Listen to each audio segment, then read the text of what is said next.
Good morning. It's a regularly scheduled meeting, Board of Fire Commissioners. Date is March 20th. Time is about 9:05 in the morning. Let the record reflect Commissioners Ibada, Glacier, Hada, Ninberg, and Woods Gray are present, and we have a quorum. Madam President? Thank you. Flag salute, moment of silence.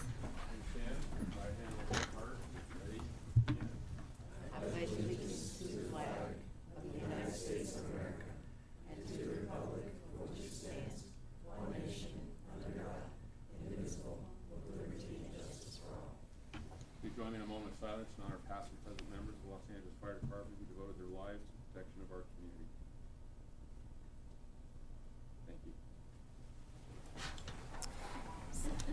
Thank you. We start, as always, with Commissioner comments.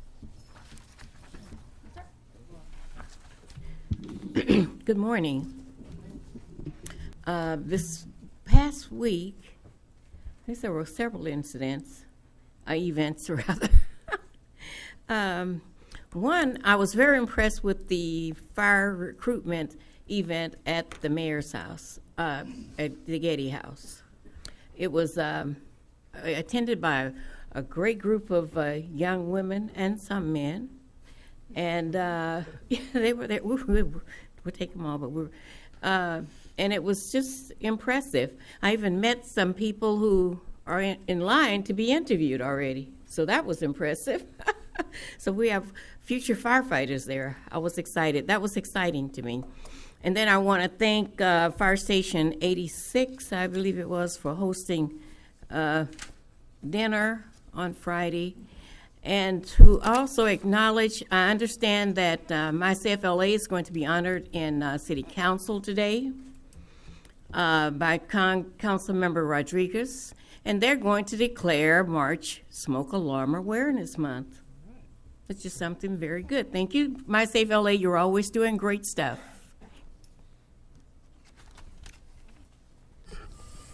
It's been a long time since our last meeting. Actually, immediately following that, our last commission meeting, I attended the Stentorian luncheon, and actually I had a chance to meet Chief Hogan's wife and daughter. And it was a great event. And as Chief Terrazas always does, he kind of digs the county fire department, but a little bit this time. And then actually at that event, Council Member Rodriguez was there and shared the fact that her dad was a firefighter, a career firefighter. And an LA City firefighter, not a county firefighter. And then I also attended the event that Commissioner Woods Gray mentioned, the LAPD and LA Fire Department recruitment event at the Getty House. And it was, I thought it was a phenomenal event with great attendance. And looks promising. And Chief just shared with me that we have a number of nurse practitioners and PAs who are interviewing for the positions that we have for the advanced provider response units. Very good. Hello, good morning, everyone. I love that. I also want to recognize My Safe LA and thank you for your great work, and congratulations as well on that. So I wasn't able to make this event, but I do want to also say congratulations to Chief Nikki Berdowie, who was chosen by the mayor as his Pioneer Woman for the year. So out of the entire city, he chose Chief Nikki Berdowie as Pioneer Woman for the incredible work she's done bringing domestic violence and human trafficking training to the department, which has resulted in multiple saves and arrests of traffickers as well. So that was huge. And thank you to all who went to that as well. I heard it was well attended. I forgot to mention, I did go attend it. There's so many things I forget what I've done. It's a lot. It was a very good event, and I was very proud of the chief. Yeah, for sure. It was great. Went to the expo And I also want to say that I want to congratulate the recruitment division and personnel for that, because it was one of the most diverse groups of people I've ever seen. And they had 17% female show up as well. It was fantastic. It was well attended despite the rain, and I think that's, you want them. You want to figure out who's going to, bear the rain to get there. So, and the women's leadership as well. That event was fantastic, and I may or may not have recruited some police cadets to the girls' camp. I'm just saying. It was great. They were very enthusiastic, and it was fantastic to see, females and females in the female firsts in the youth academies in fire and police. So it was fantastic. Thank you. I also add my congratulations to my CFLA. Thank you for all the hard work you guys are doing. And I had also had a great dinner and ride along with Fire Station 86 with Commissioner Woods Gray. We had a really good time together there with that crew. They made it an amazing dinner for us. Excellent. I also wanted to say I saw with great interest an article in Long Beach about mental health first aid training, that they are at least getting credit for being the first in the nation, I believe, for delivering mental health first aid training It's the West Coast. West Coast. Thank you. So a while back we talked about mental health first aid or mental health training for our department, and I know that something came up called. I think it was AIRS was the short for it, AIRS. But I would be curious to hear what happened with that, and also to understand what the possibility would be for us to be providing mental health first aid training as part of our tower training program, given the amount of mental health challenges that we have in our community, and that I have seen firsthand that our members respond to. It seems like that could be a really good addition. So I would love to see that, learn more about that. And what we could possibly do in the future. Thanks. Thank you. I just want to add my congratulations to my CFLA. If we weren't here for the commission, we would totally be there with you and support, because you guys are great partners to the department. So thank you. Now, report of the fire chief. Thank you, Madam President. I'll go down the chronology of events since we last met. February 20th, I attended the retirement luncheon at Fire Station 26 for retiring apparatus operator Danny Leon, and he's also a chaplain. Danny's been a great member of our department. He's also will stay connected to us through the chaplainary work that he does.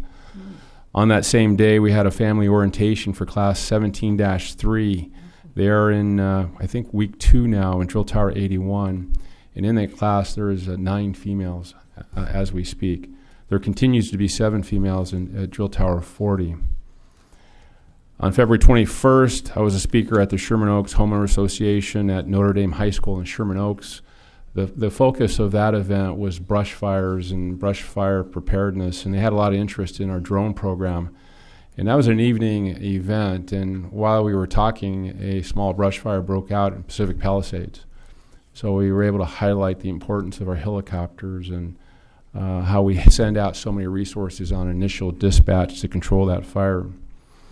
On February 24th, we had the Mayor's Prayer Breakfast at the Westin Bonaventure Hotel. It's an annual event, well attended, very positive things about the fire department, very positive things throughout the public safety agencies who are in attendance. Later that morning, we did go to the Centurion promotional luncheon, and once again, we did prevail over LA County Fire Department by promoting one more than they did in the previous calendar year. So it was a great event and well attended as well. March 3rd, we had a retirement dinner for Deputy Chief Darren Palacios. Darren served with us for well over 30 plus years and did an outstanding job. And Chief Ian Wava, he's not here today, but that's his replacement. I'm sure he's going to do equally well. March 5th through March 8th, I took some staff to San Diego for the Firehouse World Conference. It's the last time they will be in San Diego. They had a run of 16 consecutive years in San Diego. I'm happy to say that next year they're coming to Los Angeles in March of 2019. There's a lot of excitement. The impact in the local economy is projected to be about $20 million. We'll have about 8,000 firefighters from across the country and throughout the world here in Los Angeles. The focal point will be the convention center around LA Live, and we're very excited about that coming to LA. On March 8th, we had the retirement dinner for Deputy Chief Charles Butler. His replacement is Chief Hogan. Chief Butler has done an amazing job. He's been a loyal member of our department for many, many years, and we wish him well in retirement. On March 9th, we did attend the Pioneer Women of the Year Council event honoring our Chief Bradawi. Her most significant contributions were in the areas of human trafficking and domestic violence. And we, to date, have identified 40 potential human trafficking cases that we would not have otherwise, because now we're more educated and we receive the training to identify it when we see it, or we think we see it out on the streets. So enough can't be said about Chief Bradawi. She's done excellent work. On March 10th, it was the LAFD Career Expo at Hotchkiss. I did attend as well. There was well over 500 people in attendance. It was raining. It was nice to see all the interest in spite of the rain. And we're going to have another one later on within this filing period. Our filing period closes June 29th. And we're doing a lot of things in that area. One of those things is a public service announcement running on Channel 7 right now, which is highlighting our recruitment efforts. March 15th was the Mayor's Women Recruitment event at the Getty House. Our probationary firefighter there was Caroline Carpenter. She did outstanding. It's not easy to do in front of a group of hundreds of people. She was on a panel with an LAPD officer, and both of those women were amazing. I found out later that the police officer actually was in our hiring process. And I did try to recruit her. I told her, it's not too late. You can change lanes if you hurry up. But they got an outstanding young lady, and I wish we could really keep her for us, but she's doing great work with LAPD. I want to add my congratulations to MySafe LA in the back. Cameron and David, I know you're being honored in council, and then I also know you're canvassing my neighborhood where I grew up in Wilmington on Saturday. We did have a fatality fire earlier this week. Unfortunately, a very tragic event.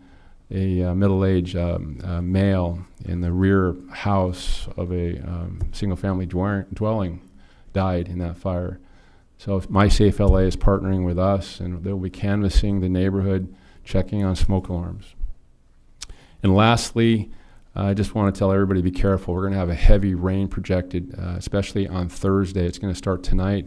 We have stood up an incident management team. We'll be adding additional resources. We've sent out press releases. We've let all the council offices and the mayor's office know what we're doing. And we'll get through this. It's going to take a team effort, but we're really concerned about mudslides and flooding in the burn areas.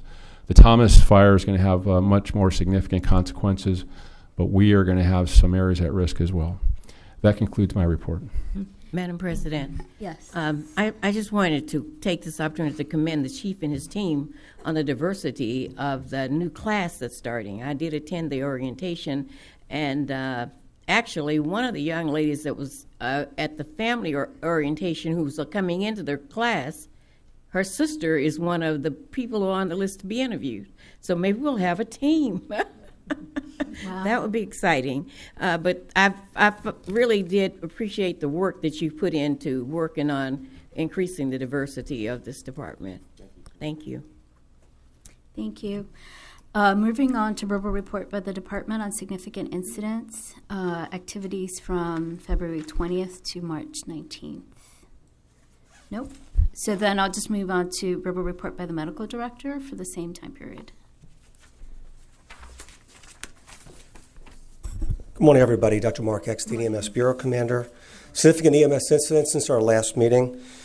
We had a few notable saves. On March 12th in San Fernando Valley in 60s First Inn, it was a 911 call with hysterical children calling 911. Our dispatcher quickly processed the call using our tiered dispatch system to make it a maximum response after they ascertained the address, even though they couldn't get accurate information.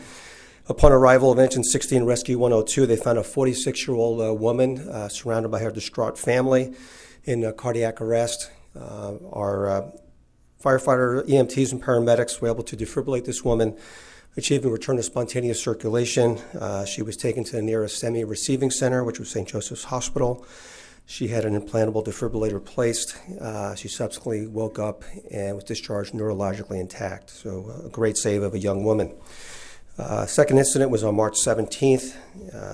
In TWO's first in, Life Force 2 Rescue 4 responded to a 55-year-old male who collapsed at a nightclub. And since the CPR was initiated, call was quickly dispatched using a tier dispatch system. Life Force 2 Rescue 4 worked seamlessly together to defibrillate this gentleman, provide advanced cardiac life support, also regained pulses. He was taken to the nearest STEMI receiving center, which was LA County USC. We made immediate intervention with cardiac stents placed, hypothermia protocol, and he also was awake and alert in the cardiac care unit at this time, expected to make a full recovery.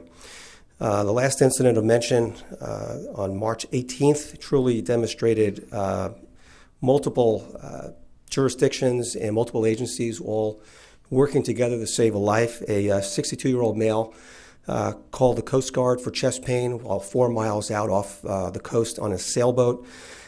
He was intercepted by lifeguards in County Baywatch. They transported him by their boat to Fire Station 112, where he was met by our paramedics. Soon after the patient was placed in the back of Rescue 112, he went into cardiac arrest. Our paramedics immediately defibrillated this gentleman, was successful also achieving return to spontaneous circulation, transported him to Harbor UCLA as the nearest STEMI receiving facility. He was treated for his heart attack, also with a stent, and recovering the CCU, also expected to make a full recovery, neurologically intact. So these few incidents demonstrate great success with the chain of survival, starting with earlier recognition by community members, excellent job by our dispatchers at MFC, instituting bystander CPR and BLS, followed by ALS, followed by intervention at the hospitals with the STEMI receiving facility. And these components of this chain of survival really did not exist several years ago. We have a very robust system now, resulting in many of these lives saved. And that concludes my report. Thank you. Thank you. So moving on to presentations.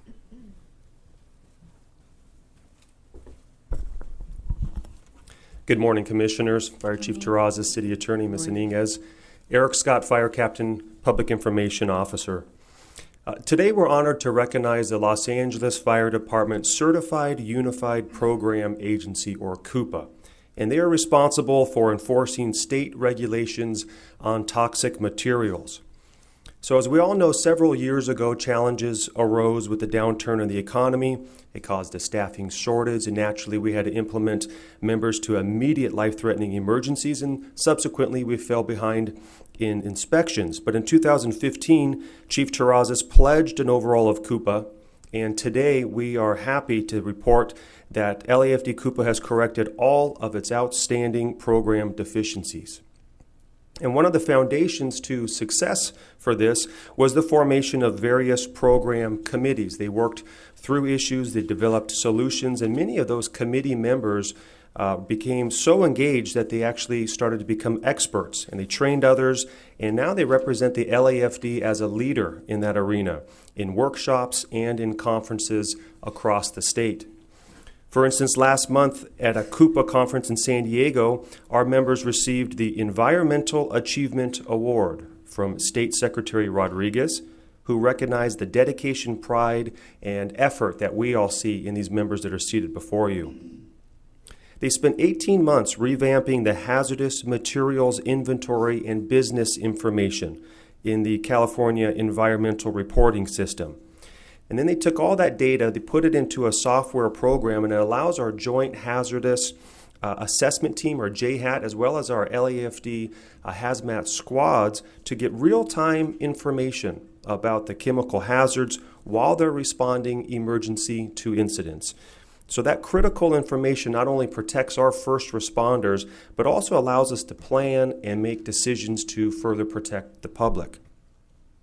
And they used various technology initiatives. They created the ability for the inspectors to work remotely from their office. That enhanced their efficiency and improved our services to the citizens. Also, an electronic online plan check was created, to the extent that it's known to be the most modern and streamlined plan check within the state. Also, online payment was created. That allows businesses then to pay by credit cards. That will dramatically reduce the burden of manually processing all of the checks. And Coupa also took a lead role in the LAFD cannabis program.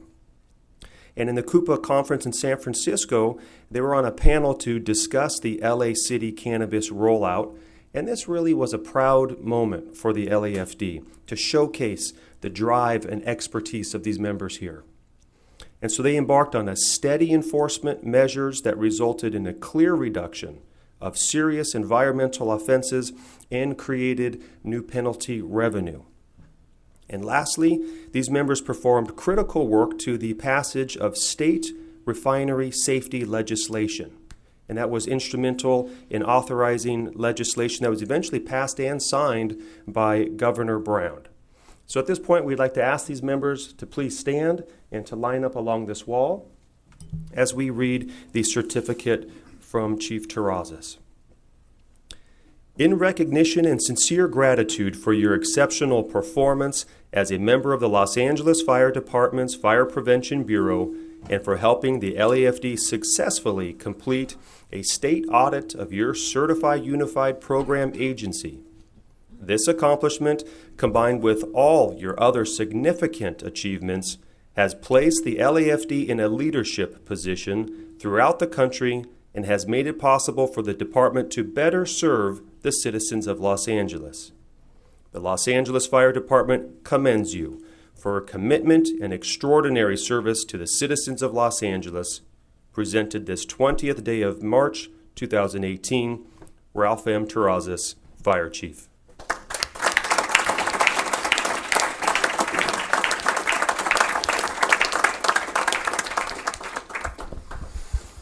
Coupa starts, it's sworn in civilian, as you can see, and the last person is not Chung Ho, next to him. And I know this is not all our inspectors, but I want to take this opportunity to say what a great job our Coupa people have done. As you recall, before this body back in 2015, there was discussion about potentially letting the state take back the program. And we pledged then that the members of our department, specifically the members of our Coupa section within the Fire Prevention Bureau, would step up and would address that audit.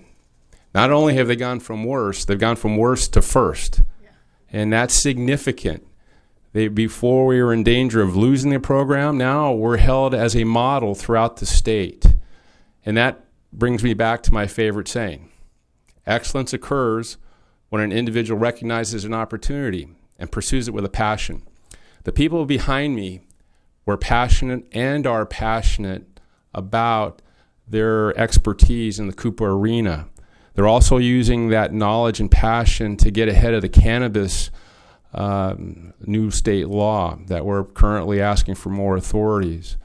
So I can't say enough about the people behind me and the leadership of Chief Harvey and Chief Crowley. And behind me, Royce Long, he's been amazing. Captain Dragato and all the inspectors. So I'm very, very pleased, very, very proud. Congratulations, Coupa team. We're very, very proud of you.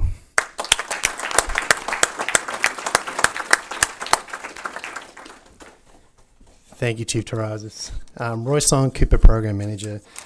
I just want to say how incredibly proud I am of the entire Coupa team. You guys did an amazing job in a very short amount of time. The last 2 to 3 years, as the Chief mentioned, actually goes back about 10 years, the program was not doing so well at all. And, we had Captain Dragato come on board here before I came on, and then myself. But just to get organized as a Coupa team and turn this whole program around and get the state recognition for it makes me very proud to be your manager, and really appreciate that.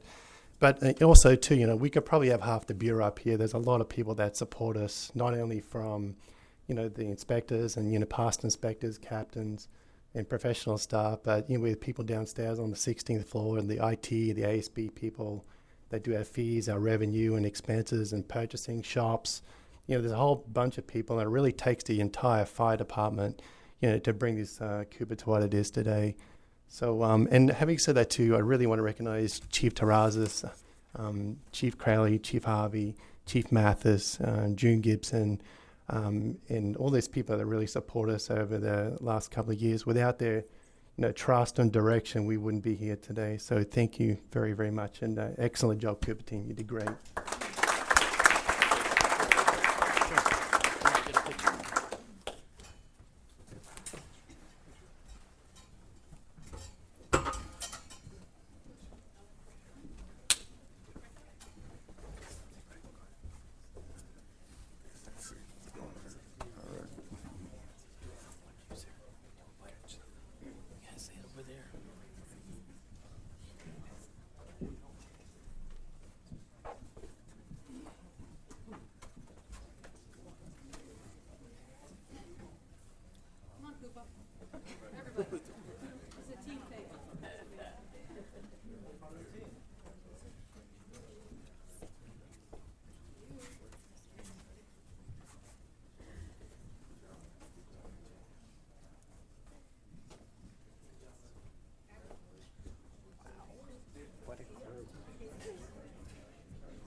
Everybody stay in place. We're going to have the commissioners come in.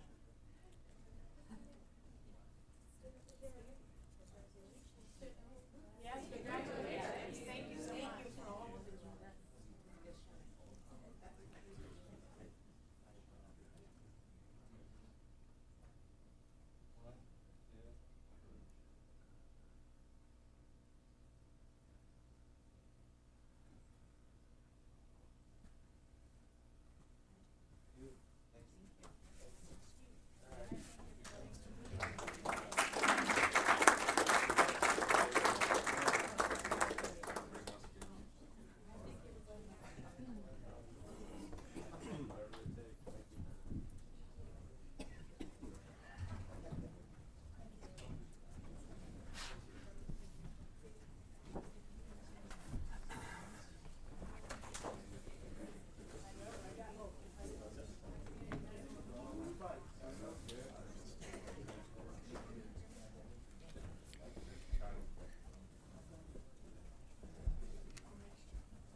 So, since he's not here, I need you to move all of these items through 4 through C, and then I need to make a clarification on D. So you want me to say 4 through 6?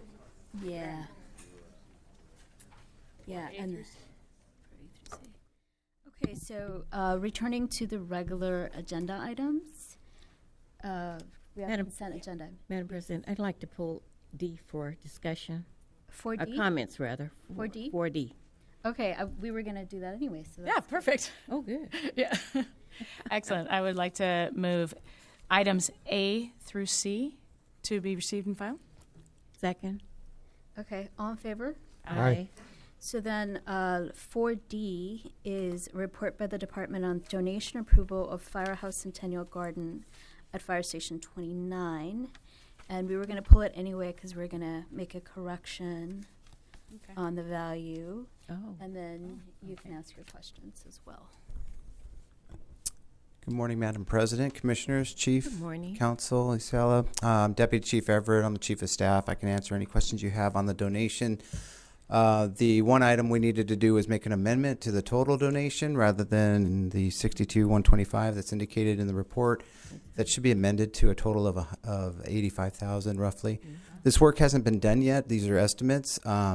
There's been some calculations on some donations. Additional donations have been made to the project, so that total is going to be $85,000. Very generous donation from the First In Foundation and also from Mr. and Mrs. Jeffrey Levine. Did you have any questions? I actually just wanted to comment.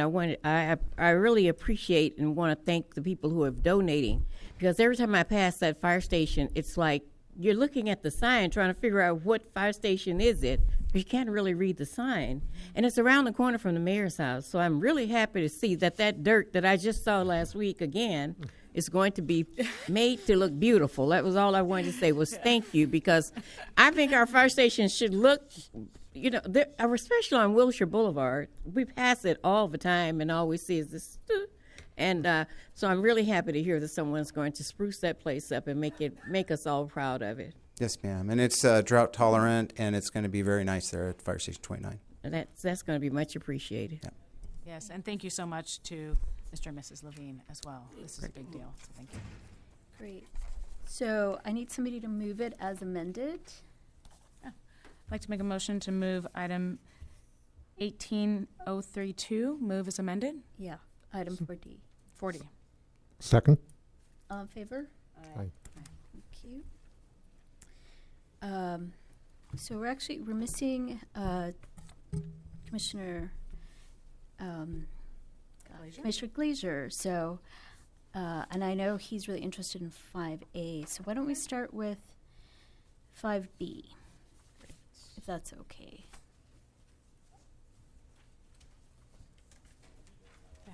It's report by the department and hazardous materials business plan and compliance fee. Royce Long, Cooper Program Manager in the Fire Prevention Bureau. Madam President, Commissioners, Chief Terrazas, and City Attorney. So I'm providing just a report on recommendations we've made to the Fire Commission to adopt a non-compliance fee for the hazardous materials program. And the reason behind the request is the hazardous materials program is one of those programs where businesses have to submit their hazardous materials inventory in a state database. And that state database then feeds down to our first responders so they know what they're dealing with before they get to a hazardous materials incident. So it's very important for public safety and for our inspectors as well. And the issue that we're having is that there's 7,200 businesses within the city that have to disclose every year.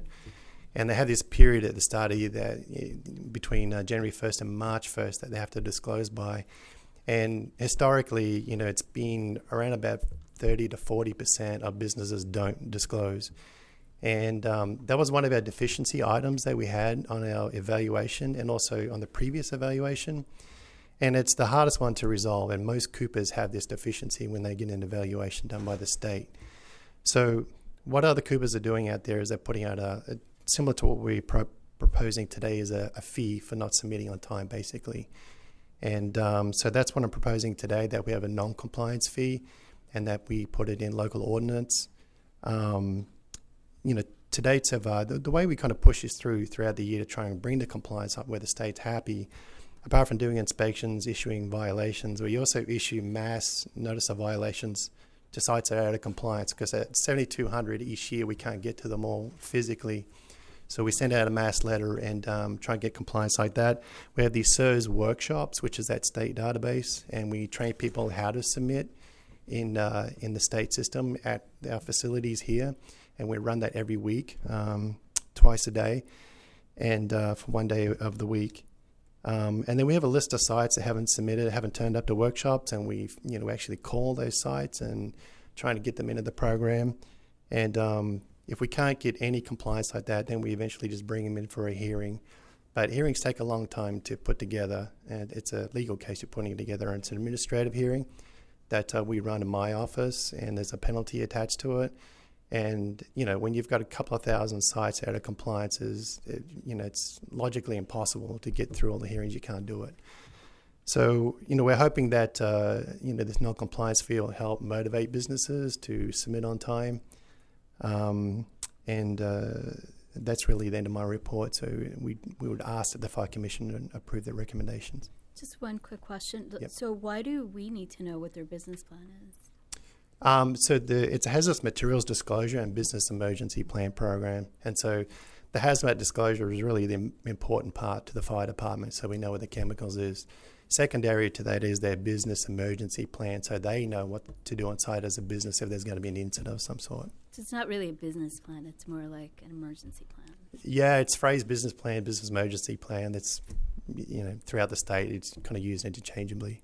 Okay. Yeah. All right. Thank you, and thank you for all your work with the Coupa and for all of your team too. Thank you very It much. was really dramatic. Sorry. Thank you. Madam President, Yes.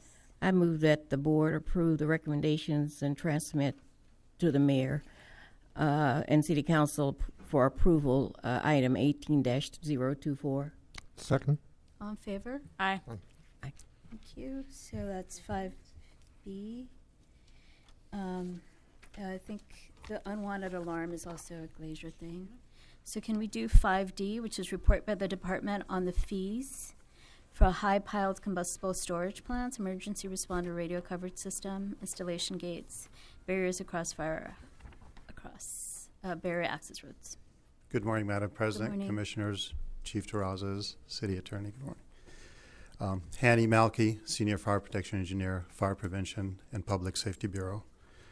You have for your consideration a report on proposed ordinance to create new item for the required plan check for the installation of high pile storage, create an additional category for operational permits required for the use of high pile storage in buildings, and additional 2 categories for specific action project permits required for installation of emergency response radio systems and gates and barriers across fire apparatus roads.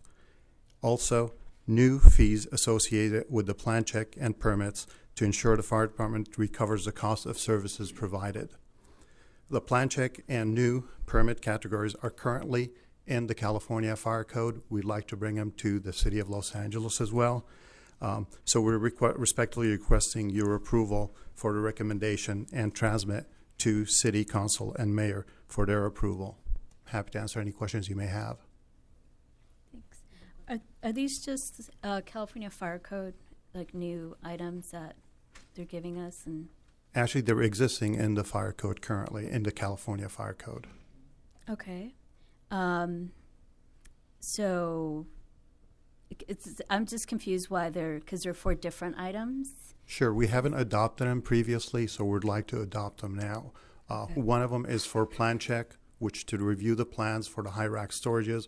We currently do them, but they're reviewed under architectural. We'd like to add a specific item for high rack storage so we could track them better. For the operational permit, it's specific for high rack storage, and that way we'll be able to attain fee for it and be able to inspect it on an annual basis. Emergency response radios, we'd like to issue a permit, so we better track them, and as well for gates and barriers across access roads. We don't have that yet. We'd like to add that. Okay, got it. Okay. Thank you. Okay, thank you. Somebody. Make a motion to receive and file item 5C. 5D. Yes, 5D. Who have to- Did I get a second? It's the correct 5D, Yeah, 5D, 5D. we moved it. but it's not to be moved and filed. It's to be transmitted. Transmitted. All new. Okay. Yes, make a motion to transmit item 5D. Second? Okay, all in favor? Aye. Aye. Thanks. So 5E is report by the department on the tier dispatch system update. Morning again, Commissioners. Dr. Mark Eckstein, EMS Bureau Commander. It gives me great pleasure today to present this update on our tier dispatch system. For sake of review, the department used a commercial off-the-shelf dispatch system from 1989 for the subsequent 25 years. In December 2014, we implemented our own homegrown dispatch system called LAFD Tier Dispatch System, or TDS. This system was designed internally with a work group consisting of our own dispatchers, and we did due diligence looking at best practices around the country. This is our second interim report on the success of TDS, and the report in front of you details some of the highlights of this program. I think the success of TDS really is based upon the buy-in from our dispatchers, many of whom had tremendous input into creating this system. And we really made this system with our stakeholders in mind, primarily the patients we serve, the members in the field, our deployment model, the diversity of our city, the language barriers that we deal with given the number of limited English proficiency callers, and the changing nature of emergency medicine in particular and EMS. Some of the findings that you have in front of you just to highlight since our last update. When we created TDS, we were dependent on an independent contractor who actually was a gentleman from Canada whom we had to rely on to do the programming for us. Since that first report, now we have all the consoles at MFC are operational with software version of TDS, and we've migrated the full support of the tier dispatch system internally through our CAD support group. So as we continue to improve and refine the system, all the necessary support changes are done internally. And so, some of the key metrics I'd like to highlight that you have in your report. Again, our goals of the new dispatch system was to improve dispatch efficiency, decrease call processing times for our most time-critical calls, improve our rate of dispatcher recognition of CPR and dispatcher-assisted chest compressions, and improve the overall operational efficiency of our EMS system. Some of the key metrics to highlight. Though the system's gotten busier year over year, due to continual refinements of the questions that our call takers ask and the resources that we send through the dispatch algorithms programmed into our CAD, we've been very successful in improving operational efficiency. We now have a decrease over triage being defined as when we send advanced life support or paramedic units to what turns out to be calls that only require basic life support. We've decreased our over triage rate from 40% down to 34%.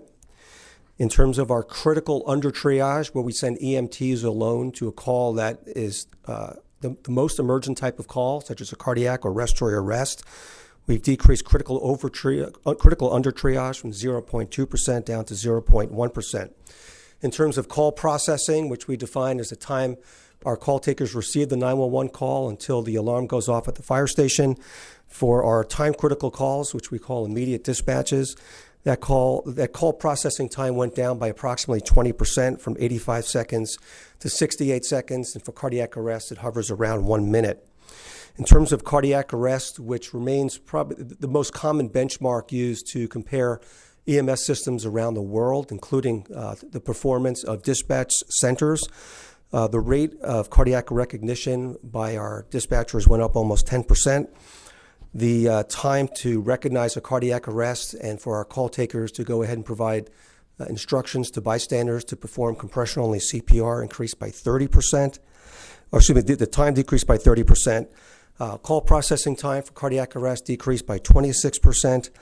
And a remarkable number, the cardiac arrest patients who get dispatcher-assisted CPR went from 43% to 57%, which is the highest increase we could find anywhere in the medical literature. Again, we continue to improve the system. Again, one of the attributes of our system is it's very dynamic. It's never static. We have a very active dispatch quality improvement system. We have dispatchers who are engaged. I also like to recognize the efforts of Captain Tim Werfels in the back, who's our dispatch manager. That position did not exist with our previous system. We have someone who has the credibility of having been a dispatcher for many years, who helps bridge the gap between the dispatch floor and dispatch QI and EMS bureau. And we constantly refine the algorithms. So now we're sending EMTs, ambulances alone on BLS calls. We're sending paramedics where they're needed. We're very insightful and careful before we send heavy apparatus as much as possible to EMS calls when we think that additional staffing is required. And again, I'm confident we're providing a much better, much more efficient service to the community, resulting in many more lives saved. So I think this has been a tremendous success. It's a very dynamic system. It's constantly being revised and enhanced. And it's a system that many other jurisdictions around the country are looking at to emulate. And it's been a tremendous success due to many, many members of our team. I'm happy to answer any questions you might have. Well, first of all, congratulations, because I think a lot of us were really skeptical when we proposed this idea of, just bringing it in-house. But it, quickly it's become sort of proven that it was the right idea. And that it just also the fact that it's been so flexible and that the numbers are bearing it out. So thank you for that. Thank you. And my understanding is you're saying we no longer have the Canadian contract? Or we still work with them, or you're trying to replace them? No, ma'am, that contract has ended, and the work that he did in terms of programming, that's all been transitioned in-house to our CAD support group, which are all full-time city employees. That was Thank just you for very much, because that was a big concern of mine. I specifically remember talking about that Canadian company. Thank you. And then the progress that you're making and the numbers here are outstanding, so. That was for the CAD, right? Pardon me? That was for the CAD. It wasn't specifically for TDS. That was specifically to do the programming. Now we have the dispatchers use software. They could fall back on manual cards when they need to. But he had experience working with our CAD before. But again, all the work that he did has been transitioned in-house to our CAD support group, and that's working seamlessly. That's wonderful.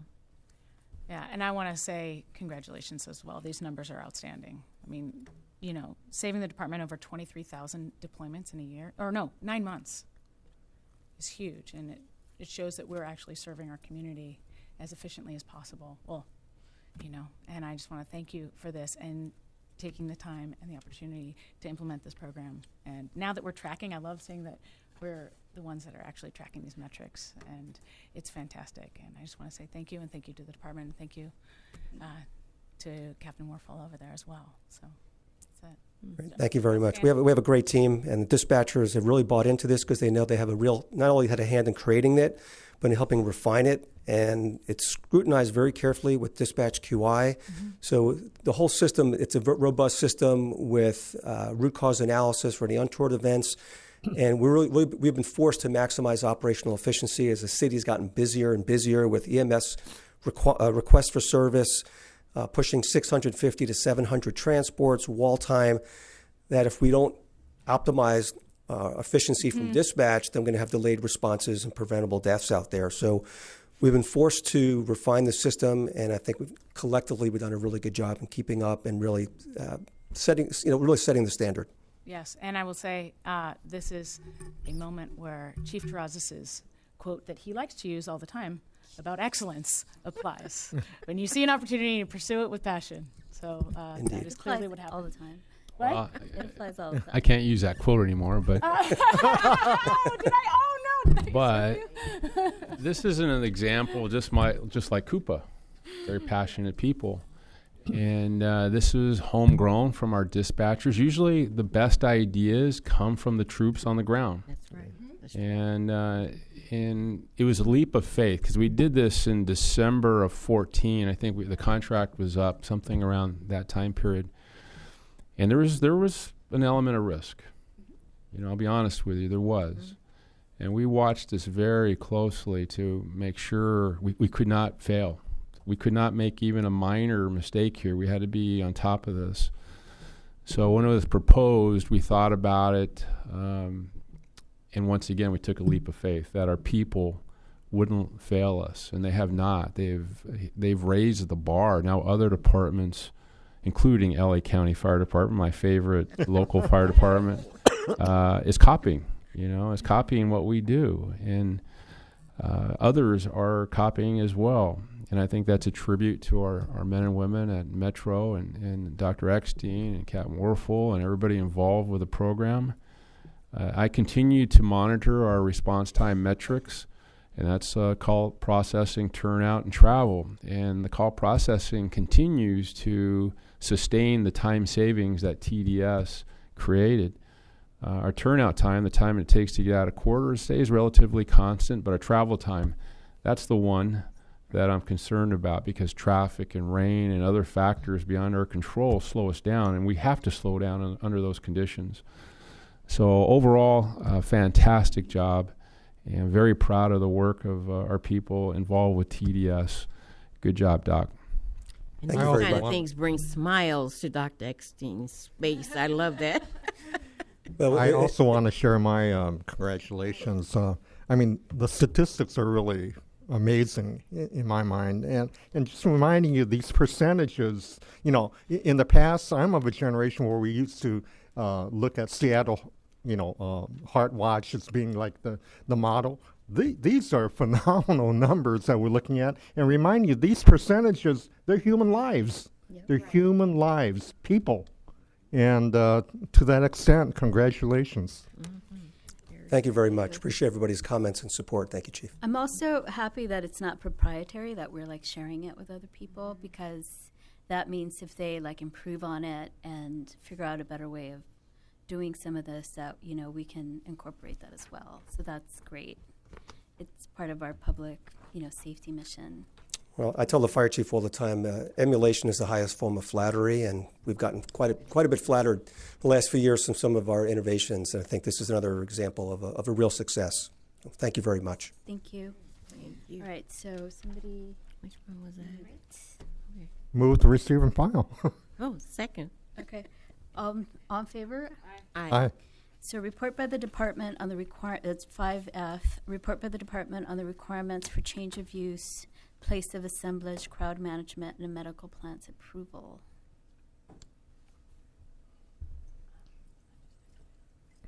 He's not coming back. Okay. Madam President, Fire Commission, Fire Chief, City Attorney. Chief Milford Beard, Battalion Chief for Public Safety. We're here for the requirement change for use of place of assemblage, crowd management, and medical plans. The purpose of this proposed ordinance is to establish a formal approval process within the fire department for a temporary change of use. This process will contain basic requirements for the minimum fire life safety. In addition, it will provide the Los Angeles City Fire Department with the authority to approve or disapprove the crowd management and medical plans. With number 1, this section will create the specific authority given to the LAFD to approve buildings or premises not normally approved to be used as a place of assemblage. Currently, the requests made to the Department of Building and Safety are directed to the LAFD Fire Prevention and Public Safety Bureau for approval. These plans are reviewed and approved, and approval is provided either as an approved stamp on the plans or by a special permit. If these go forward, we'll also, inside a new section, which is additional requirement for temporary change of occupancy, where we put in a safeguard. These requirements will provide that the fire protection systems work. Exiting is adequate. Emergency lighting is provided. Occupant load is specified and limited as provided for the use. Flame-producing devices are approved, and decorations meet flame retardant and material requirements. Number 2, when we're talking about approval for the crowd management plans, the LAFD is requesting authorization as an approving authority for crowd management plan for special events. Currently, the LAFD establishes occupant capacity, exiting, evacuation, and overall event layout. This section would establish elements that would be demonstrated in the crowd management plan. Because currently, when we do special events and public assemblages, we're looking at, based on the occupant load and the type of event, managing that crowd without LAPD. Over a certain magnitude, we have LAPD there also. Number 3, we're looking for authority to approve the medical plans for special events. The LAFD is requesting authorization as approving authority for the medical plans for special events. Under Los Angeles Fire Code Section 57.403.12.2 states the fire code official has authority to order and develop a medical plan. And with this, what we'll do is look at each special event and come up with a specified medical plan if it's below 5,000. And that would help with just by establishing, even if it was like 100 people, making sure we have phones, adequate exits, and if they need an EMT at certain events, we would authorize an EMT for that. And I'm here for your questions. So looking at special events, I presume the recent LA Marathon would fall into this category? Because I know there are over 80 medical responses that occurred. These would be all at public assemblages, sir, special events. Okay. How do you define that? Sorry, go ahead. No, go ahead. Oh, no, go ahead. I was just going to comment, but go ahead. You answer the question, yeah. How do you define special event, is what she asked?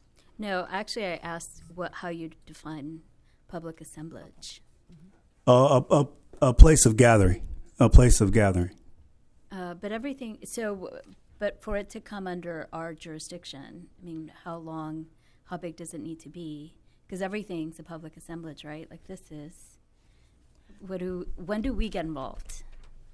Does this make sense? I will have my expert answer that question, ma'am. This would be Captain Scott Miller on that one. Sir.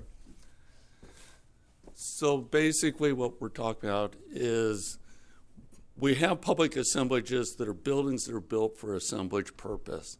But there's times when we do assemblage of people for purpose of education, entertainment, whatever, parties, where we're coming into areas that are not designed for public assemblage. You've been to an office party. That would be a perfect example. An extreme example would be the LA Marathon. Many of these things we already cover through our permitting processes for carnivals, for festivals, for concerts, shows, things of that nature. This kind of rounds out some of the areas that weren't covered specifically in our permitting process. Does that answer your question a little better? A little bit. I mean, so you said every office party becomes a public assemblage. Is there a minimum number? I'm just trying to get a sense of when it becomes LAFD jurisdiction. So assemblage based in the code is a gathering of more than 50 people. Okay, more than 50 people. Place. I yes. see. Okay, that makes sense. And change of use. For change of use. Add some comments. I was recently contacted late on a Saturday, and there's an Italian restaurant, and normally not a problem. Occupancy load would have been adhered to, but it was a grand opening, and they had hundreds of people there for the grand opening. I think this would have applied. There was it was an increase of the occupancy load for this party, and the Fire Prevention Bureau stepped up and made sure that they continued with their effort, and they did it in a safe way. So my understanding is that these types of things are not regulated right now, and this basically goes to maintaining public safety in areas that we didn't have a presence. Yeah, and I like the idea that you're putting in here a medical plan as well, because you need that for large gatherings. Yes. I just think that, I love the improvements to this. It's great. Thank you. Mm-hmm. Good. Okay. Thank you. Okay. Madam President, I move that 18-031 be approved by the board and transmitted to the mayor and city council for approval. Second. All in favor? Aye. Okay. So let's go back to the top of our agenda, and starting with 5A, which is report by the department on the response to the independent assessor's audit of closed cases.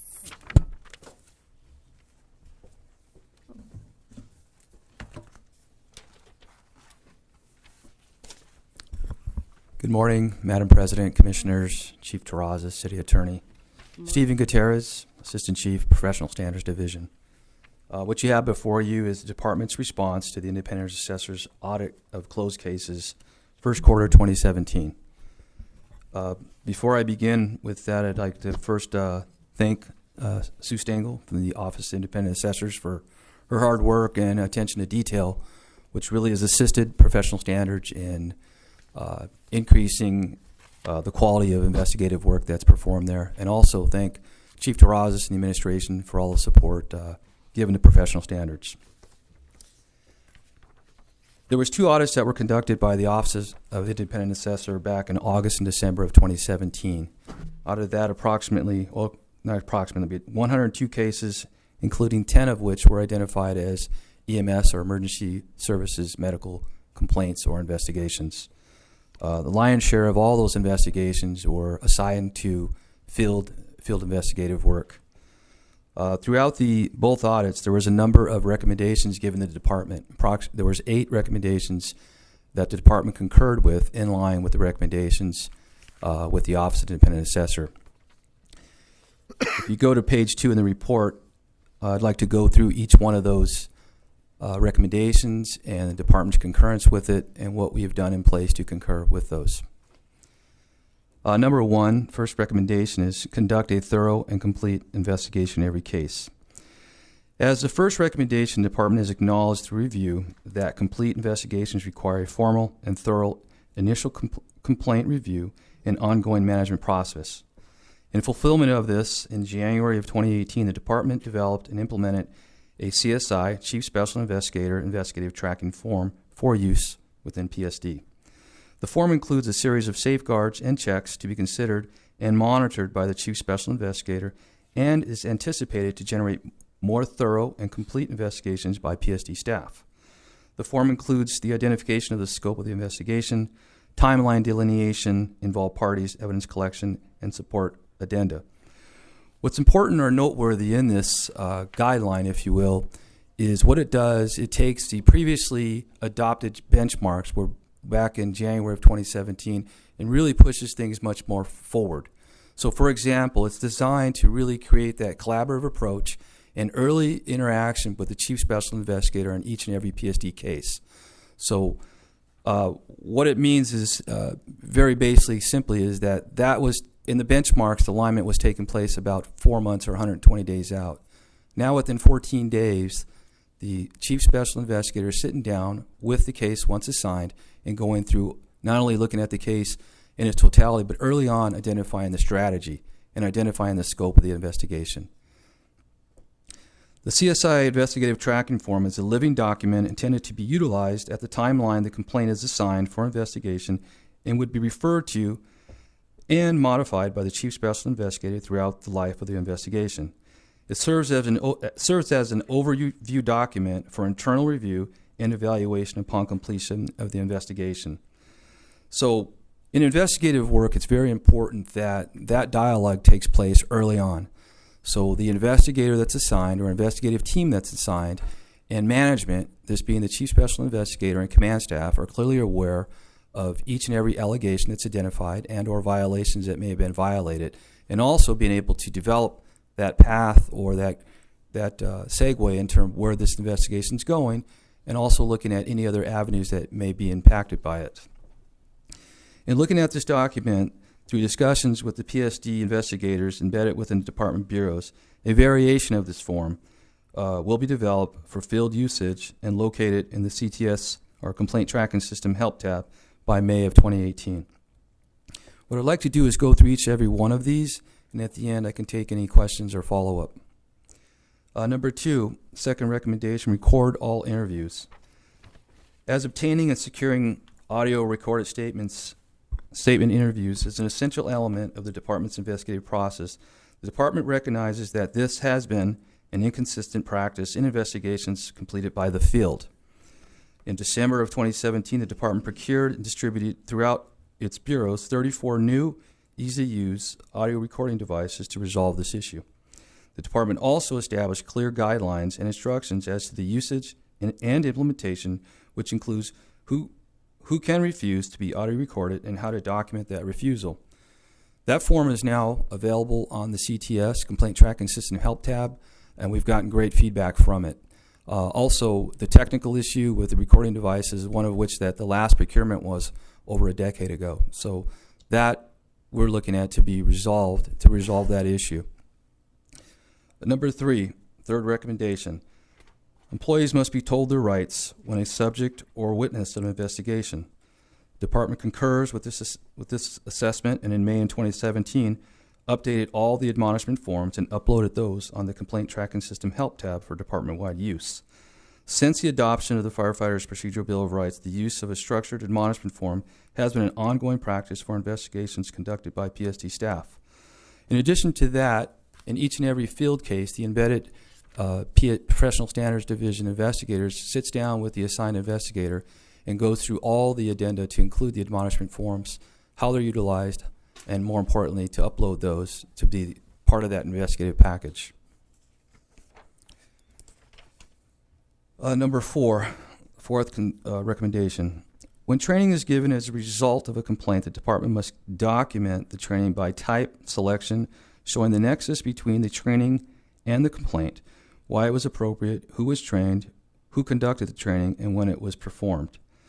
Here again, the department concurs with the Office of the Independent Assessor that upon completion of an investigation where training has been identified, to be used as a resolution, there must be a nexus between the recommended training and the violation found. To address this, the department is developing a field training resolution matrix, which is set to be completed in May of 2018. The matrix will be used to identify the type of training required based upon the violation. The matrix will include all pertinent department policies and rules, which will align with the specific violation.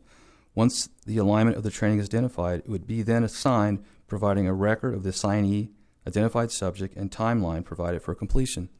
So essentially what's happening is here is, in accordance with the 2008 letter of agreement, which identifies those cases that could be investigated in the field, there are many of which that once they're adjudicated are found that training is appropriate in terms of resolving that.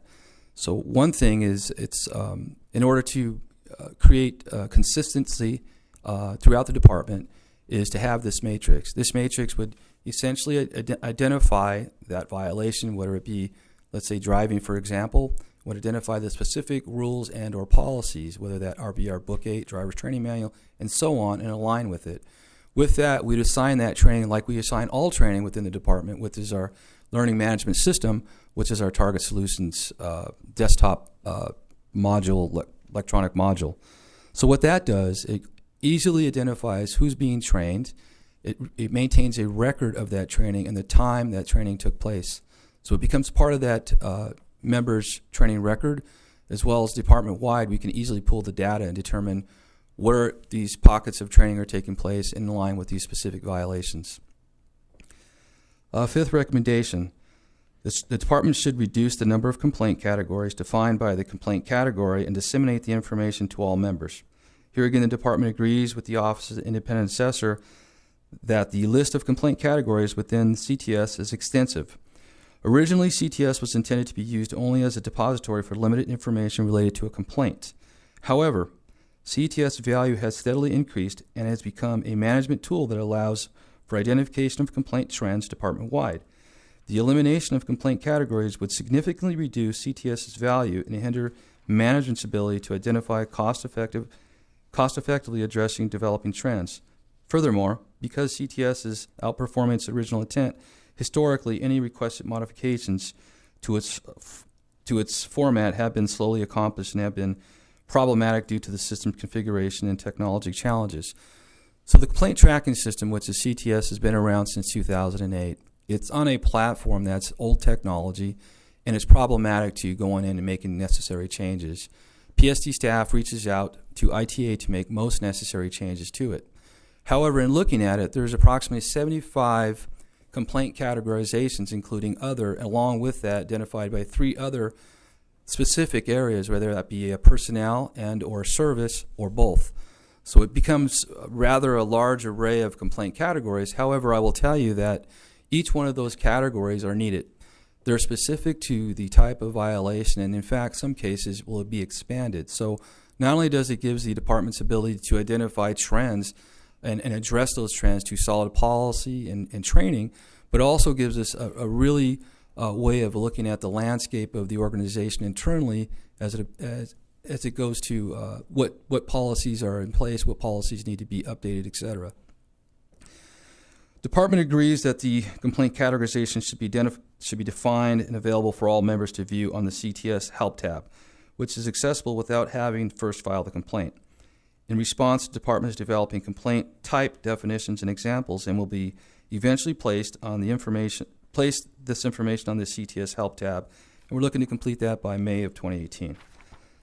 Well, since only specific PSD staff is tasked with the initial categorization of all complaints department-wide, it's anticipated that these definitions will increase PSD's consistency in this area. So, for example, for a member out there that's going to, or even file utilizing CTS and identify what type of complaint it is, it'll be more transparent to them so they can understand what kind of complaint they're alleging or trying to attempt to make. Now, the actual coding takes place within PSD with staff once we receive the complaint. This will now align, so we'll have a more consistent, more transparent way of looking at all complaints that come in and be consistently being assigning those, which will eventually we'll be able to get even better, clearer data in terms of the landscape of what types of complaints, what types of violations or policies that members may or may not be adhering to. Number 6. Sixth recommendation, every case the department must document the adjudication for each allegation and the justification supported by the evidence for each allegation. Again, the department concurs with this recommendation, and in December of 2017 adopted a model that is consistent with the recommendation of the independent assessor. Cases are adjudicated using a combination of the line item method encapsulating each allegation under its own heading, followed by a brief analysis. In this manner, the reader is able to easily discern the findings that are applied to each allegation and readily understand how the determination was made to conclude the adjudication category applied to each allegation. So in terms of the allegations and the adjudication report examples, each allegation is essentially pulled out of the overall complaint, as of which there's a line item to specifically support or not support that allegation, followed by a summarization. So once again, it becomes more of a transparent document. It's easily to understand how you arrival at that specific adjudication, and that is a vast improvement. Seventh recommendation, ensure that cases are adjudicated, settled in accordance with existing adjudication definitions. This includes addressing the issues that findings of false allegations can result in an adjudication of either non-discipline or unfounded. Again, the department concurs with this recommendation, and in December of 2017, Professional Standards Division adopted an adjudication model, once again in line with the Office of Independent Assessor's recommendation, which ensures that findings of false allegations are adjudicated as unfounded. Eighth and final recommendation, create written guidelines for determining the types of cases which are sustained, non-punitive, as an appropriate adjudication. Again, the department concurs with this recommendation, and as a result is currently conducting research and developing written guidelines that will delineate which cases or which case types would justify sustained non-punitive as appropriate adjudication. The preliminary guideline is set to be completed in June of 2018 and will be continued to be evaluated for consistency. So this is where we need to look back historically through the complaint tracking system and determine what cases were adjudicated non-punitive. And a majority of those are training issues. But in order to easily identify and develop a guideline with that, you got to have the data. So in other words, we need to know which cases for consistency would align as being training as opposed to a disciplinary issue. In conclusion, the department recognized that a timely, complete, and thorough investigation is essential into ensuring that the department handles complaints of misconduct appropriately. To that end, the department has recently made significant changes and safeguard to enhance the investigative process based on the Office of Independent Assessor's recommendations. A final note, I'd like to state that Professional Standards has great personnel assigned there, both civilian and sworn, that have just a wide array of knowledge, experience, and training, many of which have come over from other departments, private entities, and that knowledge and that experience is noteworthy. The recommendations that were made are ones that I feel will, again, up the bar in professional standards in terms of the completeness and thoroughness of every investigation. And I think if you look and we'll examine, mind you that these cases in this audit are from 2016. However, looking forward, you'll find that the case through another audit per se will show that there's vast improvement. There's vast improvement department-wide, not just professional standards, but our field. I'm very proud to look and field phone calls from all ranks in terms of how the investigative process is going now in the field. And a lot of it was put in place early on, the previous commander, and now we're building on that. So professional standards is healthy and well, and these recommendations are a welcomed, necessary part of that. I'll take any questions. Thanks for the report. Just a couple of questions, and maybe I'll just go through some of the recommendations. Yes, ma'am. So number one is, and this is some of the questions that I also got from Ms. Sue Stengel after conferring with her about the report. So as for number one, I'm just wondering how the department is going to track the progress of the completeness of the investigations. Okay, one of the things that we should recognize early on is through our fire stat reporting process, where we looked at the closure rate, number of cases closed within a quarter. That will increase because now we're pushing those timelines even further. We're creating that dialogue early on so the investigator and management understands where each and every case is. That's a necessary part of investigative work in general, so that would be one measurement specific to that. So FireStat is one of the ways that you think you might do that. Yes. We might also think about like specific categories of cases and how to break those out, because I think different categories are going to need more thoroughness than others. Right. So that's something that, yeah, go ahead. Yes, exactly. And part of that early on discussion is just that, is looking at the case in its totality at the front end. There are cases that may be more complex, just the nature of the case, the number of people involved in the case, the evidence. There's a lot of things that go with that. So early on, looking at where that case is going and identifying that timeline, the appropriateness of that timeline, and to stay within scope. The biggest thing is in any investigations, determine early on what the violations or allegations are and determine on the scope of that investigation so it doesn't go on for an extended period of time necessary when maybe it not be needed. And then moving on to number 4, so this is a recommendation regarding when we decide to give training instead of discipline. And I guess one of the things that we should think about is how to do an explanation of, you know, why training is better in certain circumstances than discipline. It's not, right now, it's not always clear when we do that. Yes. This is one area that I believe, having the training background for many years, is that for consistency, in order to assist the department in a number of ways is essential. There's a lot of documents out there that talk about continuous improvement, where training is necessary to improve not only behavior but actions. So the overall department philosophy and discipline, which I believe there was a report early on that was adopted in terms of education-based discipline, training. All these come into light when you're trying to modify that behavior.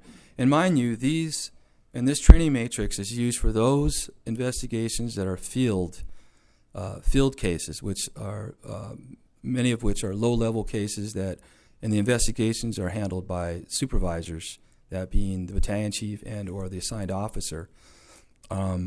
Giving this tool to them and would provide overall consistency department-wide in the areas of investigations for the field. And it would also identify what you talked about previously, was those trends. You know, through FireStat, the next FireStat, we're looking at just that. What trends are developing in within the organization, and then also what training is either working or not working. Okay, so you're talking about a matrix, using a matrix here? Yes. Does that mean, what I hope it means is that it's going to be like really inclusive of all of the category of conduct that we usually think would be better suited for training than for discipline. Like driving is one of the things that you mentioned. But we should just be very inclusive about just setting it out. I think that it would be helpful if we have that beforehand. Yes. Instead of like trying to figure out afterwards why we decided on training rather than discipline. Yes. Again, these are the cases that are assigned to the field. So by the 2008 letter of agreement, there's 5 areas which field investigators are assigned as well, as opposed to PSD. And there are some cases that are assigned to the field initially, and then upon the initial investigation are found there may be more egregious acts or violations and pulled back to PSD. This is intended to be used for those field investigations that there's generally 5 areas of which that the field investigators are assigned to. And I'm sorry. No. Well, the only thing that I was going to add is, does the 2008, is it a memo of, what did you call it? It's a letter of agreement. So the 2008 letter of agreement already sets out Yes. which ones? There's 5 specific areas that are identified that would be more than likely assigned to the field for investigation. Now, as I previously mentioned, that there are times where, let's say there's an allegation that when the complaint is first intake, it's determined to be a filled case. However, the initial stages have identified something that may be a more egregious or a more extensive violation where, in fact, it will be pulled back as a PSD investigation. So for the most part, in terms of the intake process, what we try and do is, before it's assigned to the field, is early identify any and all violations to find and gather all the supportive addendum and to create that path for the field investigator. It's part of the training. It's also part of the oversight by PSD and the assigned PSD embedded investigators. Okay, so if it's already controlled by that, I guess we're really just talking about the ones that PSD is investigating. Correct. Where we decide to send them, to give them training rather than discipline. So I guess we kind of need to clarify beforehand what we think that would be, if we haven't done it already. Every case that PSD is assigned is going to result in punitive action. So there may be, early on through the investigative process, determined that the violation didn't take place, and possibly training might be a help or a resolution to it, or maybe a helpful hand in it. However, if it's a PSD assigned case, it's more than likely looking at punitive action and not training. So it would be those cases that are assigned to the field. Correct. Right, okay. Okay, so then, but sometimes you send them to training anyway. Mm-hmm. And I mean, are you saying you think that's punitive? No, that's not what I'm saying. What I'm saying is, and I agree with you, by the way, is that you're right. You're absolutely right. Before we do this, is to look at for consistency in terms of if, in fact, the training is something that will resolve it completely or work. But what I'm saying is that if it's assigned to PSD, it's more than likely going to result in punitive action of some type. Training could be a part of anything on all of it. I think ongoing training is may not even have arrived as a complaint. However, this is what the design of it is for. Okay. And how are you tracking? How do you choose the training? And I mean, just in answer to your question, okay. The question you were asking too is like, at what point do you decide training is beneficial, and then how do you track the efficacy of the training? Right. The training is identified by the violation. So the violation is outlined in 2008 letter of agreement, and there are specific policies and or documents that support anything around those 5 areas.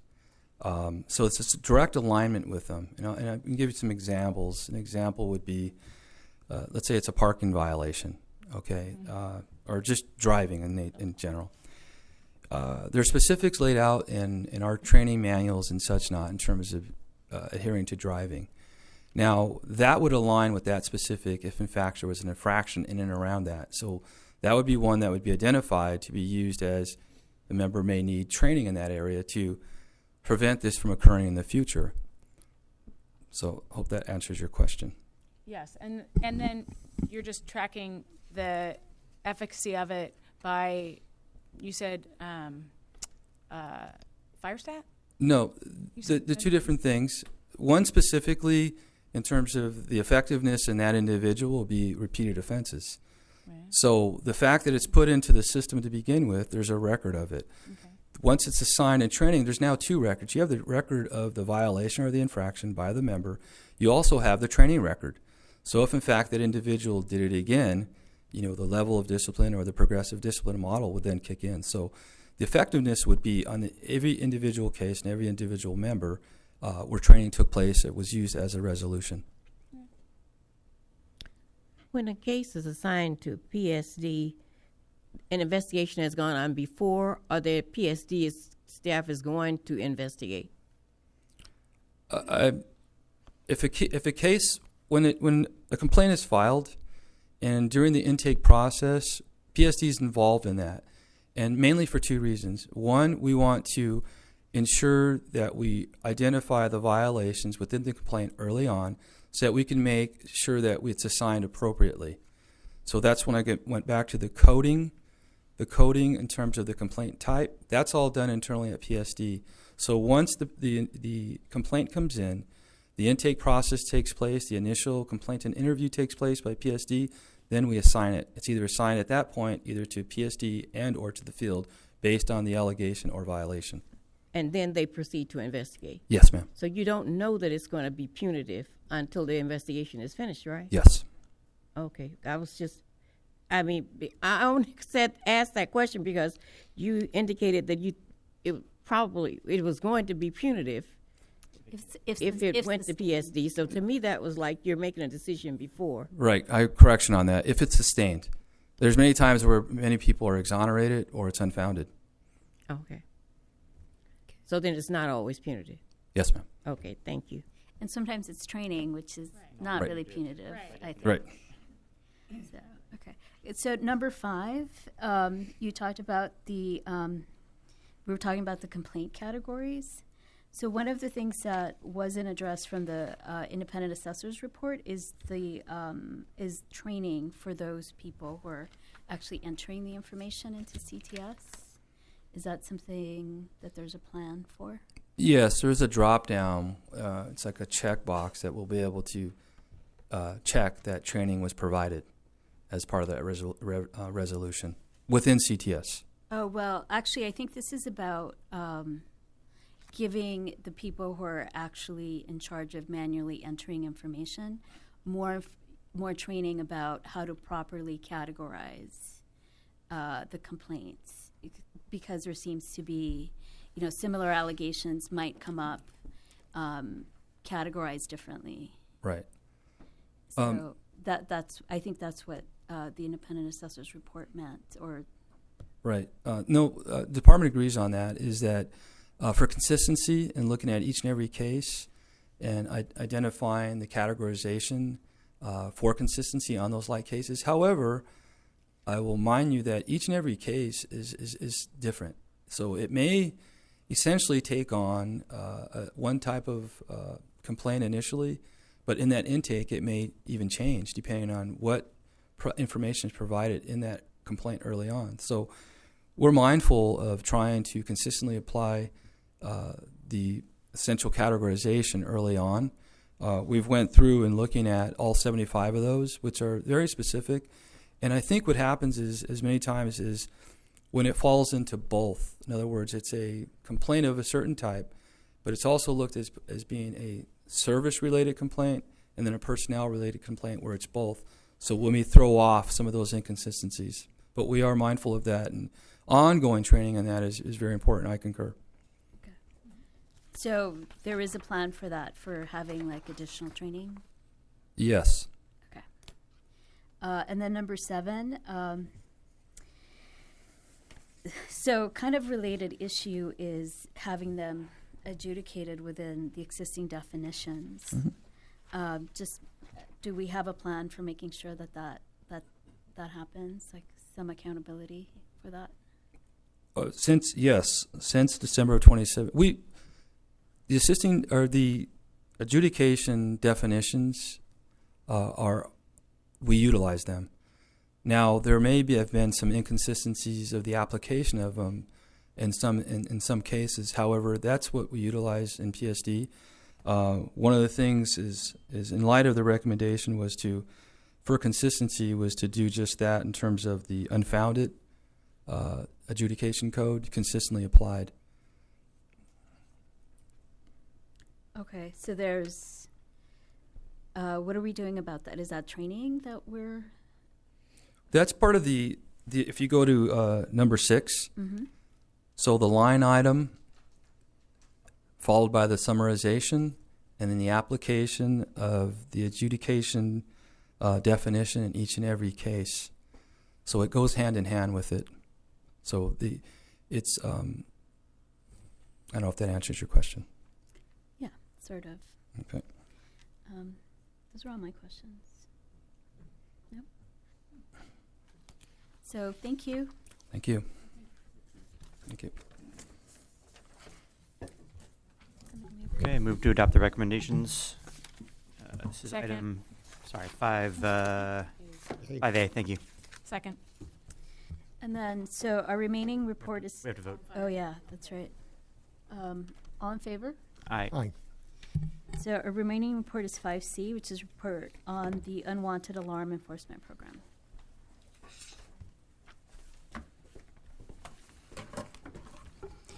Good morning, Madam President, Commissioners, Chief Terrazas, City Attorney Acela. Rod Suter, Administrative VC, Fire Protection Bureau. Right before you have a report on unwanted alarm enforcement program. Before I get started, I just want to thank my staff and fire staff for helping me put this report together. So when I got into the position back in June and July of last year, this was a kind of a top priority to look at the false alarms, unwanted alarms that the fire department responds to. And what Chief Warden had put together, I kind of took it from there and started running with it. And so we put together this enforcement program. And first thing we had to do was look at how many of these alarms are we going on per year. So in 2017, the LAFD responded to 34,684 automatic alarms. And then when they were dispatched, they arrived on scene 71% of the time. That's 24,000 instances they got on scene. The other ones, the 10,000, they got canceled before they even got out of quarters. What's interesting to know is that of those 34,684 automatic alarms, 0.63%, which equates to 214, actually resulted in a fire. So it's pretty significant that we're only 0.63% are actually result in a fire when we're going on these automatic alarms. So what we did was we looked at that, and we wanted, like I said, put together this program. And the goal of the program was to enforce the current fire code, of course, to reduce unwanted fire alarms, to improve overall public safety by increasing the availability of the fire resources so they're available instead of going on automatic alarm, support regulations number 4 with this through Brycer and our Chief Regulation 4 by ensuring compliance with inspection, testing, and maintenance with the fire protection systems, and then recuperate cost recovery efforts.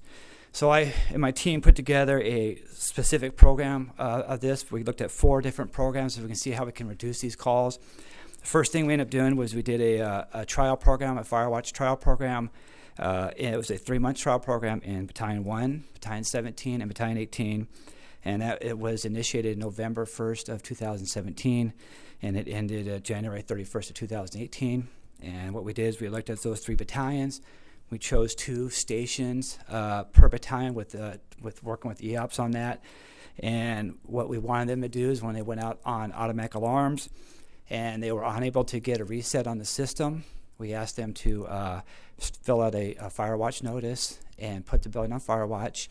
And then we established an email address that they could email to us. And then the Fire Prevention Bureau, would then take that over and start investigating why this building was having problems. So like I said, that was a 3-month program. And what we found out from that is we received about 14 buildings from that 3-month. We had 2 battalions that were real active, Battalion 1 and Battalion 18. Not a big response from Battalion 17, but that's okay.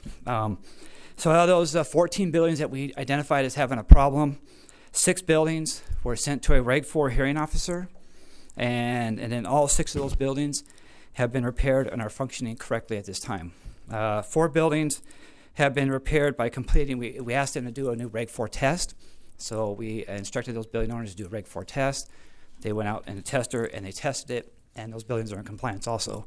And then the remaining 4 are still in the process of being repaired, undergoing repair, working on their systems. So overall, fairly successful program. You know, we were able to get 10 of those buildings fixed so that the crews are not going out there anymore. Then we opened it up to a citywide referral program. So we already had the Fire Prevention Bureau's referral out there where they give us a email on cannabis and sorts like that. So we opened that up to now they can do an automatic alarms. And since they did that, we opened that up. We started that in February 19th of this year, and we have received 67 automatic alarm referrals from the field. And the criteria we use on those is if they go on 3 or more per shift, or 3 or more in a month, depending on how it is.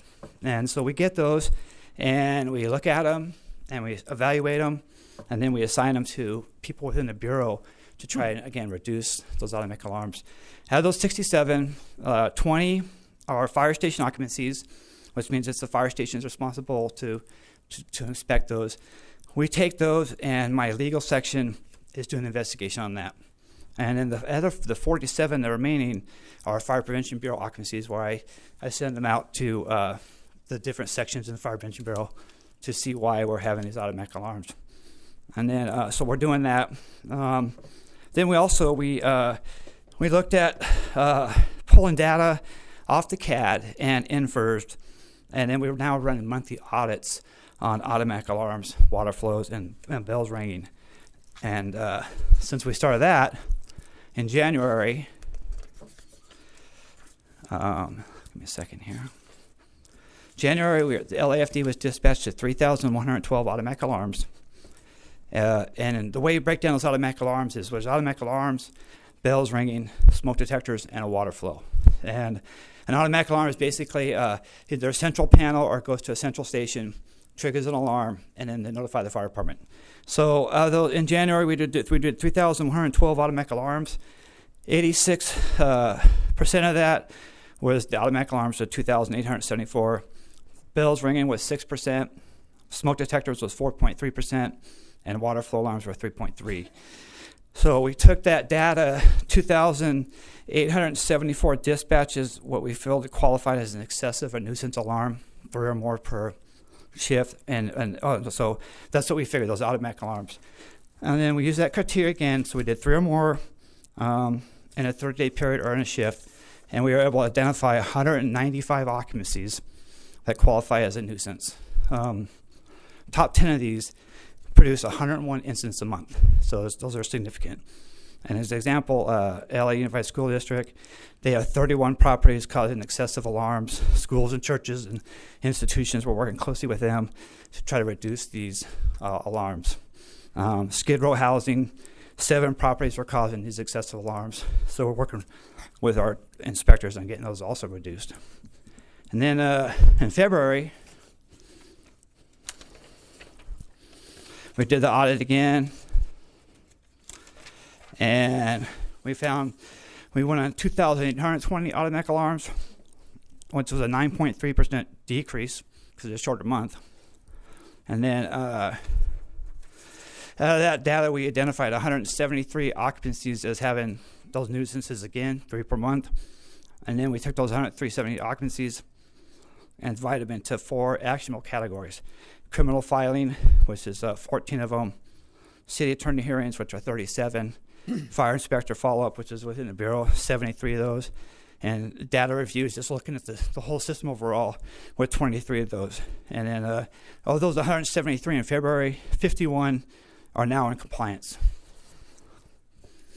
And as an example, too, for Central Bureau, excuse me, mouth's a little dry. LAFC Central Bureau responded to 34% of these alarms.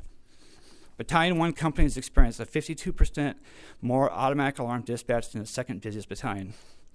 Battalion 1 had 539 automatic alarms. Battalion 11 was next. They had 284. So LA Unified School District and High Rise continue to have a significant presence as a nuisance alarm generator. And then the 4th step we did was we prepared a working draft ordinance to amend applicable provisions of the LA Municipal Code that would incorporate the characteristics of fire alarm systems, fire code provisions, fee schedule, and administrative costs.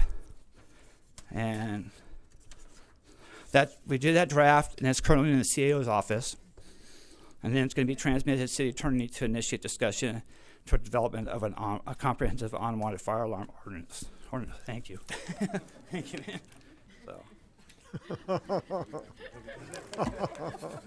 Woo.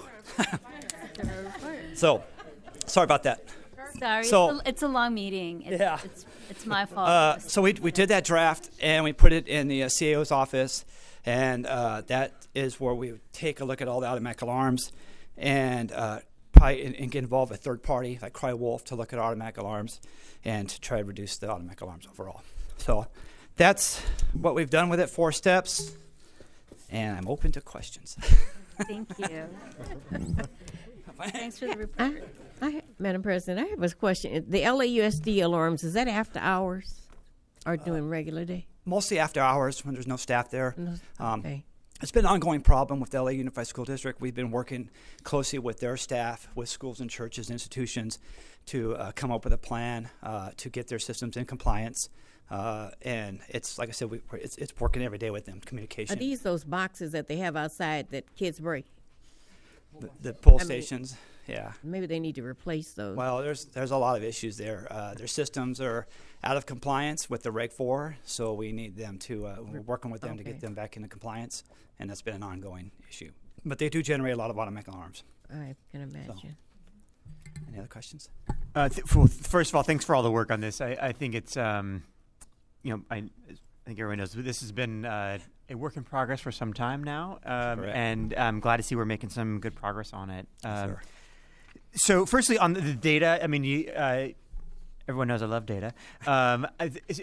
For future reports, if I could just encourage you to put the data attached to the report, and that'll save you the trouble of having to read it off to us, and we can sort of look through it. I am really interested to see, as you start to put these things in place, I'd love to see a more regular reporting cycle on this. Since it is something that is front and center, at least initially, maybe quarterly, just to say, like, how are we seeing a reduction in false alarms or unwanted alarms along the way, so we can start to see what the trend looks like there. Couple of questions. One is just you mentioned the citywide referral program. I think that's great. How is that communicated to the field? These are great things that only work if people actually know about them and do them. Did this just go on the portal, or has there been some additional training, or is this going to like the individual guys or men or women at the department? Great question. I did an information notice on the portal, and then we so they've already been using the fire prevention referral form for cannabis, illegal habitation. We had been doing that for probably 3 or 4 months with good success. And the goal of that is, and when I got to the bureau, was to come from the field, strong background. I wanted to bridge that connection with the Fire Prevention Bureau, and I was trying to figure out how do we do that. So this Fire Prevention Bureau referral form was our start. And so as soon as they come in through an email, we check them daily with my staff, and we look at them, and then we immediately respond back to that person who wrote it. And it's not always captains; it's firefighters. Mm-hmm. It's all members, and let them know that we're looking into whatever their situation is. We just did the same thing with automatic alarms. Now we open it up to the automatic alarms, and we got a huge initial response. Was overwhelming, and we knew it would be. We know it's a nuisance. So they reach out to us through an email, and like I said, we did the information notice, and it's really word of mouth. You go around and talk to everybody, and they're talking about this referral with automatic alarms. Yeah. So we get those, we look at them, we analyze them, and then we say, okay, this is our staff will take care of that. The different section, commercial, industrial, will take care of that, and then we drill it down, and then we get back to those members and let them know where we're at with that. Okay. So yeah. My impression is that every fire station has like one member who's kind of assigned as like the fire prevention person. That's correct. So I've certainly heard from a few people who have the leadership opportunity to be in that spot. Yes. And to the extent that you guys are thinking, and you may already be thinking about this, that there's some sort of regular communication to those individuals to say, hey, you're a point of contact on this stuff. If you haven't done that already, you might be that could be a great avenue towards systematizing the things you want to push out to the field. Because I do know there is different narratives out there about how fire prevention works that's out in the world. Yeah. But it sounds like that started. I know that this is a pain point for them, so I certainly will continue. Will help you spread the word whenever I'm out there as well. In the past, we've talked about changes to dispatch to ensure to support verification. Is that still in the works or not? Good question. We actually sat down with MFC, and in fact, he's over here, Eric, Captain Wolfel there, and we, the verification protocol is not something we're going to explore. Okay. It's not doable by MFC. Too much liability. I see. kind of a side note, though, we've been working closely with LAX, Chief Ulrich, before he retires, and because they have a huge problem with automatic alarms. And we talked about the same exact question. So their alarms go to their, what they call it, they think the CUB, Central, I think it's the CUB. Yeah, the CUB. And they'll receive those alarms and look at them and see what type of alarm they are. Mm-hmm. And then if it hits certain criteria, then they call Metro and 51s gets dispatched. Right. Other times they're not. They're sending other people there to verify it's what type of alarm. And I'm not saying it's all the alarms, but they're already kind of doing a verification protocol at LAX, but it's very small. We tried to reach out and expand that, but there's talking with MFC, the verification protocol is not going to happen. Is there any chance of an MOU? I know LAX is a huge generator of calls. Is there any chance of an MOU with them for on-site verification, and also changes to contracting with, or changes to how they contract with their construction folks? Well, I know that they are always in construction on something there, and that seems to be a generator as well. And really the kind of backstory on that is that when they have a lot of their alarms, LAX in the general terminal areas, and Chief Hogan can pipe in, but they don't have strobes and bells and whistles because they don't want to alarm the people. Mm-hmm. So a construction crew could be working over here and causing some dust, and it'll go over to that room there. They don't even know there's an alarm until 51 shows up with all their equipment. Right. So that's kind of an issue that they're working through.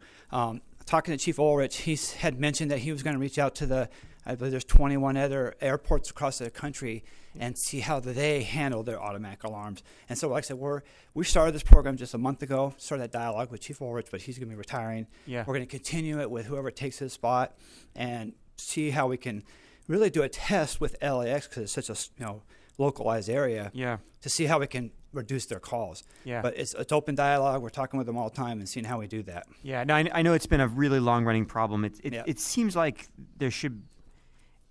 It seems like we should be able to convince them or partner with them to do certain minimal things, whether it's putting plastic boxes over the pull stations, because I have heard that when a traveler may be late for a flight, they believe the plane will be delayed if they pull a pull station, oh my gosh. Which is not true for our listening public. That does not stop the flight. Wow.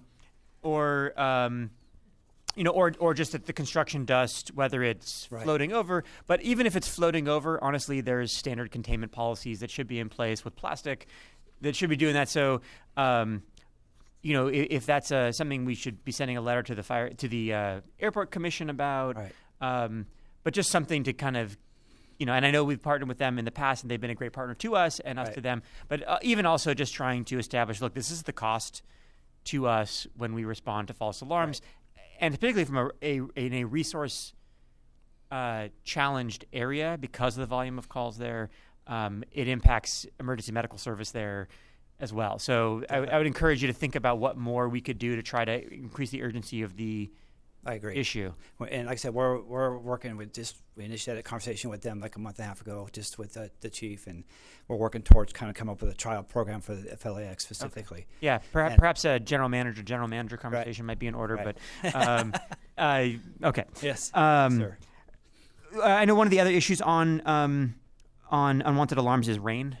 We're about to get a great test. I know every time it rains, I look at Pulse Point and I see automatic alarms scattered across the city. That's correct. So what are your thoughts on how to address water intrusion as an issue? Great question, and you're right. Every time I worked when they go up a lot. My next step, obviously, with this is continue to move forward with the program. I want to actually reach out to all the major players that are in the alarm company businesses, the owners of these companies, and invite them to the Fire Prevention Bureau for just open dialogue on, and I don't think that's ever been done, but we've already discussed doing that. So bringing them into the Fire Prevention Bureau, open dialogue, and there's only about 4 or 5 main players, and talk about that exact situation. Find out actually how when they get alarms, do they hold them for a while? The verification part, do they do that internally? So that's stuff that we're working towards to try and figure out how we can get the dialogue from their side to reduce these alarms. And that would be another point we'll talk about with the rain. And a lot of it's the systems at these apartment buildings are old, antiquated, that, what rules lay in play that they can improve on those, make them newer, and that would help out also. that's obviously a step we're taking to talk to the alarm companies. And are there potential code updates that might be required to improve waterproofing or? I'm not sure. I'd have to research the fire code. Good question. Okay. Talk with my experts and see maybe was it within the fire code if we were allowed to do that, or FDS. Yeah. Since they're the ones doing the plan checks, but that's a good question also. Okay. Yeah, if you could just look into that and let Sure. us know when we get our Okay. next scheduled report. And then lastly, I know it's anecdotal. I believe it happens. I don't know how often, but the issue of burglar alarm companies, when they can't get LAPD to respond, will then log it as a fire call. Yeah. I know that Richard Tiefank over at LAPD, the executive director over there, has said if that happens, you need to only send that to us. We will enforce for you on that. Right. Have we communicated to the field on if that happens? Here's what you should do to keep that from happening again? No, that's something we'll move forward to. Okay. That's part of my dialogue with the alarm company owners. Same concept. Yeah, so, and they should know it's a huge no-no. It is on big their time. part, Yeah, but we see that happening. Luckily, when we broke down this data, we found that, and I didn't put it in there, but we found out the single-family dwellings are a very small percentage, less than 1%. So we've been really focusing more on the big players, the school district, LAX. Your high-rises are huge in new construction. Yeah, no, that makes sense. You're right. But that was also one of the questions we want to come up with the alarm companies with that burglar alarm concept. Yeah, and I think you're right, absolutely right to be focusing in the way that you're focusing. Yeah. You can make the biggest difference Right. on the bigger players there. Right. It's more of a look forward of more and more single-family homes are starting to have fire alarms as part of mandatory. Yeah, part of the new construction. And so that and even with just the Nest systems, Right. you end up with a. And I think the fourth part of my program here was where we drafted that draft document that's in the CEO's office, where we're talking about bringing a third party like CryWolf into the fold here. Mm-hmm. I think that's where they would be really beneficial on that type of aspect, where they're going to look at the whole alarms across the city. And I think they would obviously have the ability then to drill down into those areas. And I think that's and that's going to be an ordinance. It's going to take a little time. Like I said, it's been written and now it's moving through the channels. And that ordinance would at some point have to come through this path. I agree. I mean, but I think we would have to set the fees on that. That's correct. Okay, and then just the last thing on again on the communication pieces. I think you went through a bunch of data, which is really useful. That's also part of communicating with the field of why is the data really important? Because it helps us help you. The more we know about what kind of alarms you're getting, the more that we're able to respond effectively on it. So again, just encourage you to think about how to effectively communicate at the field level to say, we know this is a pain point. You have to be part of the solution. And if you're not part of the solution, then don't complain. But also, you're costing we're costing resources, Yes. and it's not enough for us to point the finger and say, "Oh, look at these these buildings that are giving us alarms." We have to be part of the solution there as well to say, and we're going to report them to the proper place. It sounds like you guys are making good progress. I would ask that maybe we get a status update on this quarterly, and that as part of that, you're showing data saying, here's how the reductions are. At some point, we'll get to a point where the reductions are such that we can stop hearing from you quarterly. No, but I agree. It's a good move. I mean, and like I said, trying to drill down the type of alarms that we're going on to is important, and to see if we're making a difference. Yeah, so, and that's if you could reduce 34,000, I mean, even if you could reduce half of those alarms, yes, that's that many resources and improvement to our response times. Right. So, yeah. Okay, thank you so much for your work. Yes, sir. Any more questions? No. Okay, thank Move you. to adopt the recommendations for item 5C. Second. All in favor? Aye. So, and we don't have any public comments today, so we could adjourn. Move to adjourn. Thank you for staying with us. Yep. Move All to adjourn. In favor? Aye. Aye. Aye.